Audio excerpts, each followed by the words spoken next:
So the NFL draft is almost here, and I decided to come out with my third NFL mock draft. So before this video does get started, hit that like button if you enjoyed this. It really helps out the channel. And also make sure to subscribe if you guys are new and you guys enjoy this type of content, so you don't miss out on any new videos like this. Plus, I'm trying to hit 1,000 subscribers, and once I reach my goal, I'm finally going to do a face reveal. But with that being said, I do have a few disclaimers. 1, there will be no trades. 2, the picks, they are not going to be the exact same as the ones in my first or second mock draft, just to mix things up. And then third thing, the picks, they're going to be made based on what I think will happen in real life and what I would do if I was that team's GM. But without further ado, let's go ahead and let's get started.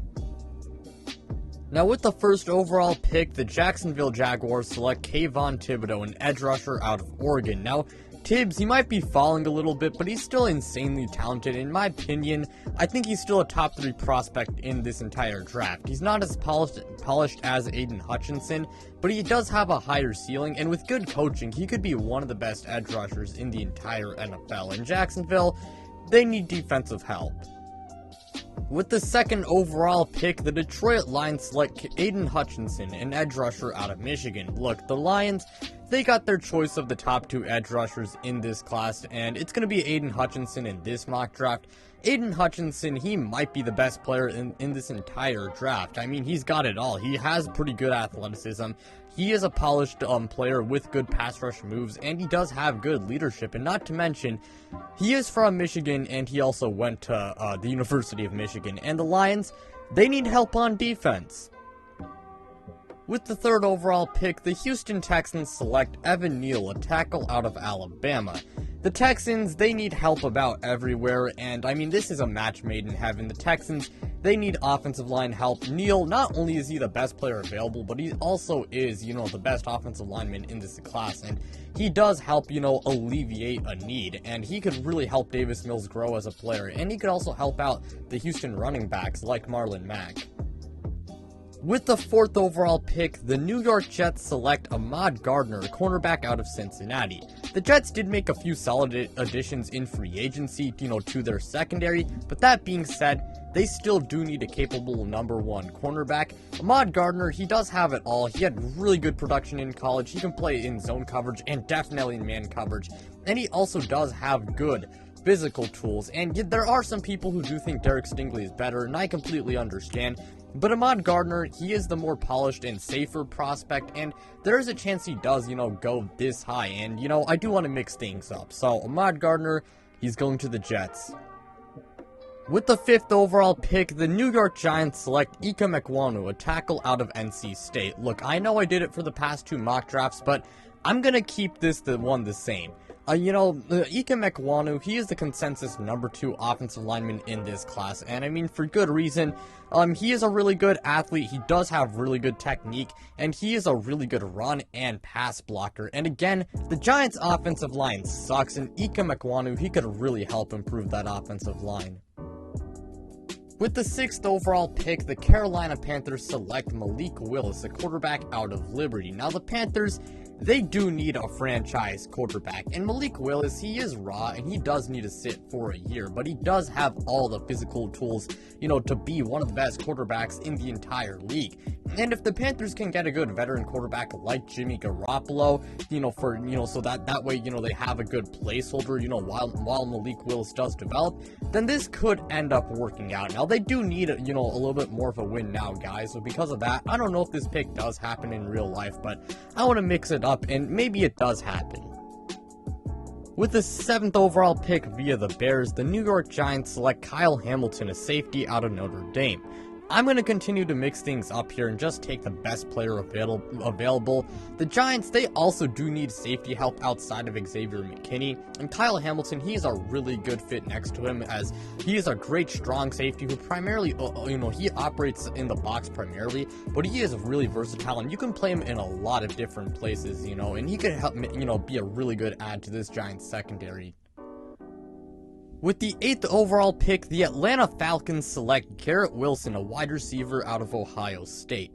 The Falcons can do a lot of things with this pick because they have so many damn needs, but I'm going to go ahead and address their very poor wide receiver core here. Garrett Wilson, he is the best wide receiver in this draft, and he is the complete package, and he could be a really good successor to Calvin Ridley, or he could form a really good duo with Calvin Ridley if he does return to the Atlanta Falcons. With the 9th overall pick via the Broncos, the Seattle Seahawks select Trayvon Walker, an edge rusher out of Georgia. Now, the Seattle Seahawks can do a lot here with this pick, but I'm going to go ahead and address their pass rush. Trayvon Walker, he is raw, but he does have all the tools to be one of the best defensive players in the entire NFL. He is a freak athlete who can play edge, interior defensive lineman, and he can also drop into coverage. And not to mention, Seattle, they do need some defensive help. With the 10th overall pick via the Seahawks, the New York Jets select Charles Cross, a tackle out of Mississippi State. The Jets, they can do a few things with this pick, but I'm going to go ahead and select a tackle because Morgan Moses, he did leave. Cross, he is one of the best tackles in this entire class, and while he is a pretty raw run blocker, which I mean, that is kind of a concern because the Jets do have a Shanahan scheme, but he is a really good pass blocker, and he is a pretty good athlete, and he could make the Jets' offensive line really good. With the 11th overall pick, the Washington Commanders select Drake London, a wide receiver out of USC. The Commanders, I mean, they should do whatever they can to make sure Carson Wentz does succeed, and I don't know if Curtis Samuel can be their wide receiver too, but as a wide receiver 3, I think he can be really good. Drake London, he is raw, but he does have a lot of potential, and he has the potential to be one of the best wide receivers in this class. And if he pans out, a wide receiver core of him, Terry McLaurin, Curtis Samuel, and De'Ami Brown, that is a damn good wide receiving core. With the 12th overall pick, the Minnesota Vikings select Derek Stingley Jr., a cornerback out of LSU. The Vikings' cornerback room and secondary, it's awful and it needs a lot of work. Derek Stingley Jr., he is a boomer bust prospect, but despite the fact that he has pretty glaring concerns, he has amazing athleticism and he had an all-time great season in 2019. And the talent, it is there, and it's all just a matter of putting it together. And if he does put it together, well, he has the potential to be one of the best corners in the entire league. With the 13th overall pick via the Browns, the Houston Texans select Trent McDuffie, a cornerback out of Washington. Let's go ahead and improve the defense here. Trent McDuffie is one of the best cornerbacks in this class, as he has a really good IQ, he is a pretty good run defender for a DB, he's pretty fast, and he can play man in zone, and overall is just a great cornerback prospect, and he could go a long way in helping this Texans defense. With the 14th overall pick, the Baltimore Ravens select Jordan Davis, an interior defensive lineman out of Georgia. I'm going to go ahead and mix things up here and just grab an IDL for the Ravens. A lot of the Ravens' IDLs are aging, and I'm going to go ahead and add some youth. Jordan Davis, he is a freak athlete, and he is an amazing run stopper. And while he isn't much of a pass rusher, I mean, if Baltimore's coaching staff can help him develop, he will be an absolute headache to deal with. With the 15th overall pick via the Dolphins, the Philadelphia Eagles select Chris Olave, a wide receiver out of Ohio State. The Eagles, they do need a number 2 wide receiver, and Chris Olave is one of the best wide receivers in this entire class. He's a really good route runner, he's a really good deep threat, and he is also a really good red zone threat, and he would be a really good complement next to Devonta Smith. With the 16th overall pick via the Eagles, via the Colts, the New Orleans Saints select Treylon Burks, a wide receiver out of Arkansas. The Saints gotta get a wide receiver in the first round this year, and Trey, he is the best wide receiver available. He's an okay route runner, he has tremendous size, and he is super duper good after the catch, and he'd really help out Jameson Winston and the New Orleans Saints. With the 17th overall pick, the Los Angeles Chargers select Jameson Williams, a wide receiver out of Alabama. So Jordan Davis is off the board, and I'm going to go ahead and mix things up. Keenan Allen, he is declining a little bit, and Jameson Williams is a dream fit on the Bolts. He is a really good route runner, and he is probably the fastest wide receiver in this entire class, and him and Justin Herbert could be absolutely scary and really fun. With the 18th overall pick via the Saints, the Philadelphia Eagles select Andrew Booth Jr., a cornerback out of Clemson. The Eagles, they do need some cornerback help, as although Darius Slay is still one of the best cornerbacks in the entire league, he is aging. Andrew Booth Jr., he is a super good ball hawk. He can play zone coverage, and I mean, if you develop his man coverage, I mean, he'll be even better, and he's also a really good tackler. He does have some issues as a player, but I do like him a lot, and he could help out the Eagles' defense. With the 19th overall pick via the Eagles, the New Orleans Saints select Trevor Penning, a tackle out of Northern Iowa. The Saints needed a successor to Teron Armstead, and Penning, he is a massive and powerful man, and although he is he is kind of raw as a player, he could be a really good addition to the offensive line. With the 20th overall pick, the Pittsburgh Steelers select Kenny Pickett, a quarterback out of Pittsburgh. Okay, I probably pissed off a few people, but I want to mix things up, and maybe the Steelers do take a quarterback in round 1. Kenny Pickett, he is the best quarterback in my opinion in this entire draft.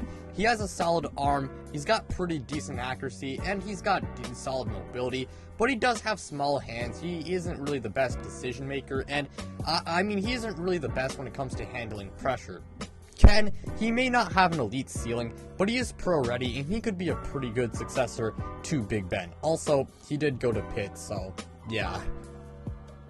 With the 21st overall pick, the New England Patriots select Kaiir Elam, a cornerback out of Florida. Now, as a Pats fan, it might be kind of tempting to take one of the top 2 linebackers, but I'm just going to go ahead and continue this trend of taking cornerbacks. Kaiir Elam, he has good size, speed, and he's also a really good man-to-man guy, and if he can clean up his tackling and some physicality issues, I think he'll be a great replacement for J.C. Jackson. With the 22nd overall pick via the Raiders, the Green Bay Packers select Christian Watson, a wide receiver out of NDSU. The Green Bay Packers wide receiver core, it's ass to say the least, and Christian Watson, although he is kind of raw as a prospect, he does have the potential to be one of the best players in this entire draft, given his elite physical tools, as he's 6'4", 208, I believe, and he ran somewhere in the 4.3s. I mean, he is an insane athlete. With the 23rd overall pick, the Arizona Cardinals select Jermaine Johnson, an edge rusher out of Florida State. The Cardinals, they do need a successor to Chandler Jones, and Johnson could be that guy. He's got pretty good size, pretty decent athleticism, and pretty decent pass rush moves, and he has the potential to be one of the best edge rushers in this entire class. With the 24th overall pick, the Dallas Cowboys select Devin Lloyd, a linebacker out of Utah. It really doesn't feel right that Devin Lloyd fell all the way to 24. In fact, I considered redoing this mock draft because it just didn't feel right, but this would be a massive ass steal for the Dallas Cowboys, to say the least. Devin Lloyd, he can do anything you want from a linebacker, and he's also pretty athletic, and he can make Dallas's defense terrifyingly good. And not to mention, I mean, the Cowboys, they do need some help at linebacker. With the 25th overall pick, the Buffalo Bills select Jahan Dotson, a wide receiver out of Penn State. The Bills do need someone to replace Cole Beasley. Dotson isn't really amazing at one thing, but he's good at several different things, and he would be a perfect wide receiver 2, wide receiver 3, and I mean, just another good weapon for Josh Allen. Now, he might be kind of small, but he's a pretty good route runner, he's pretty fast, and he's also pretty explosive and good after the catch. With the 26th overall pick, the Tennessee Titans select Tyler Linderbaum, an interior O-lineman out of Iowa. Roger Saffold's release, I mean, it does open up a hole on the interior O-line, and Linderbaum, he would be a pretty good fit as he's got pretty decent athleticism, and he also is a really good run blocker, and he'd help out Derrick Henry a lot. With the 27th overall pick, the Tampa Bay Buccaneers select Kenyon Green, an interior O-lineman out of Texas A&M. The Buccaneers do need to fill the void left by Alex Kappa. Green is one of the best O-linemen in this class. He's got pretty good technique, he is a good run and pass blocker, a pretty decent athlete, and he can play almost anywhere on the O-line. With the 28th overall pick, the Green Bay Packers select George Pickens, a wide receiver out of Georgia.